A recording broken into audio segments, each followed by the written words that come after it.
I first made my millions of dollars. The first time I ever became a millionaire was with Webcam Studio.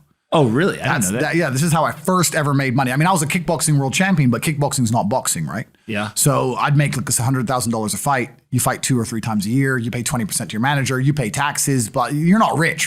So you get like 30 to 40% of the money. Yeah. And I didn't consider myself rich, like 30, 40 grand chunks, what, twice a year, maybe 3 times a year, living in London, London rents, need a car. You're trying, like you're not rich in any way. And that's actually the reason I retired, because I woke up one day and I thought, I'm giving 6 hours a day of absolute focus and energy to this.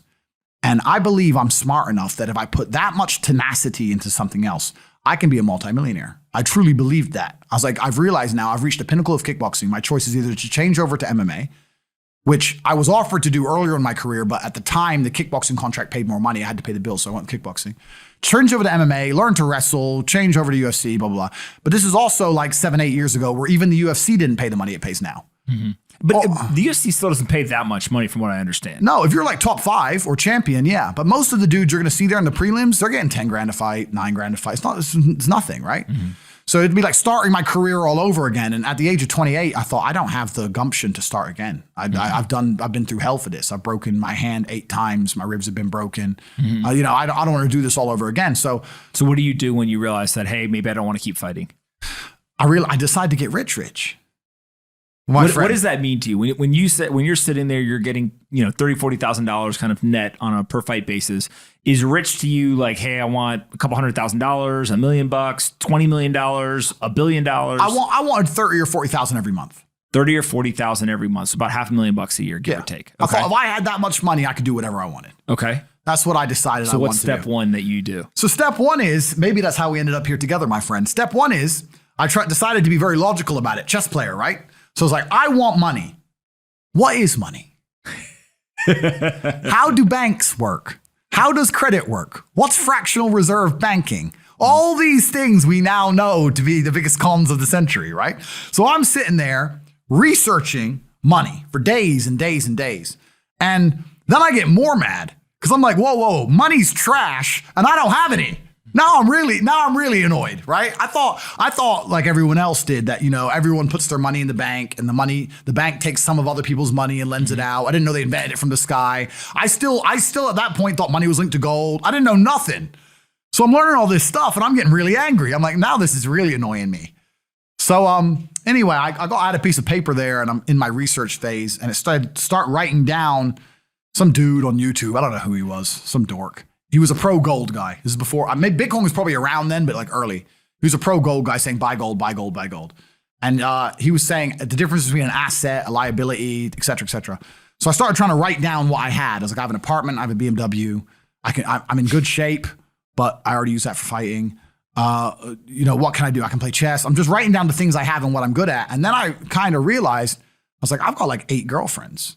But because I was traveling the world and if you win, you get a ring girl. It's kind of like she's banging the winner, right? You win a world title, you get to choose the ring girl you want. It's pretty easy, right? So I had a girlfriend in Slovakia, I had a girlfriend in France, I had a girlfriend in England, all these girlfriends. Do they know about each other? No. Okay. But they find out pretty soon.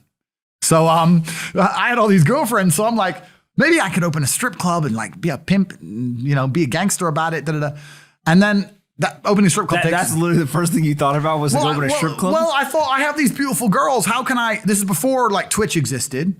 So I was like, what can I do with these hot girls? I was like, it's just an asset, right? There's these girls and a lot of them were messaging me. They thought I was this millionaire world champion. They all wanted to come London, live with me and thought I was a big boy millionaire and all this stuff. So it's like they do because of social media. Well, partially because of that. And also because they met me. I turn up, I fight, I win the world title, I leave. We're texting each other. They assume I'm this big boy, right? So I'm kind of like, what am I going to do? What am I going to do? I thought, man, I investigated strip clubs, way too much money.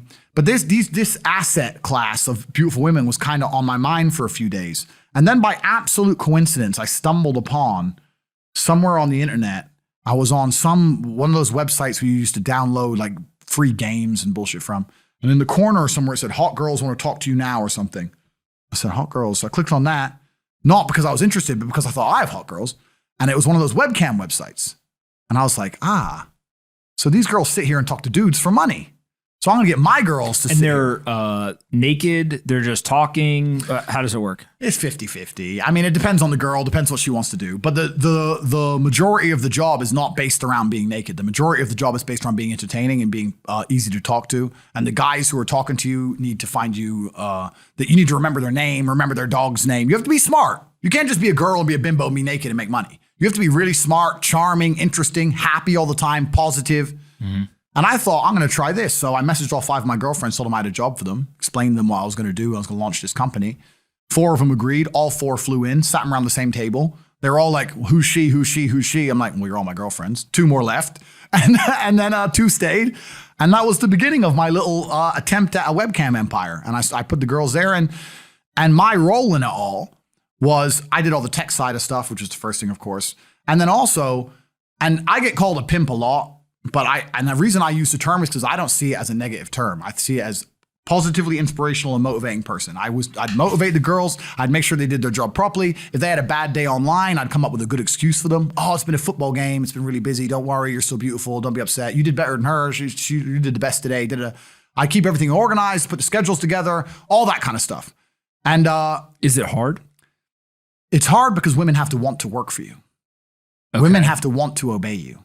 That's what's hard. And you don't do that. This is one of the biggest misconceptions. I really want to clear this up. People in the movies and stuff, pimps are like aggressive, mean men. Complete opposite. Pimps are more like James Bond.